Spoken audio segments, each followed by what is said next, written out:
ভেঙে যাবে। বুঝে আসছে কথাটা? পায়ের সাথে পা মিলানোর কি হাদিস নাই?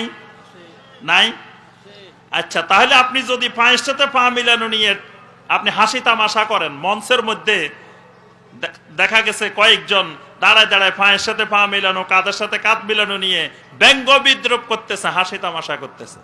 তো এই হাসি তামাশা ব্যঙ্গ বিদ্রুপ আপনি কার সাথে করতেছেন? নবী সাল্লাল্লাহু আলাইহি সাল্লামের হাদিসের সাথে, নবী সাল্লাল্লাহু আলাইহি সাল্লামের আমলের সাথে, সাহাবায়ে কেরামের আমলের সাথে আপনি করেন না, ভালো কথা। ইখতিলাফের কারণে আপনি করেন না, এটাতে আপনার ঈমান ভাঙবে না। কিন্তু আপনি ইখতিলাফি বিষয়গুলোকে, যেই বিষয়গুলো হাদিস কেন্দ্রিক বিষয়, সেই বিষয় নিয়ে যখন হাসি ঠাট্টা তামাশা বিদ্রুপ করবেন, তখন আপনার ঈমান ভেঙে যাবে। বুঝে আসছে? আরেকটা ঈমান ভঙ্গের কারণ, এই পৃথিবী পরিচালনা করে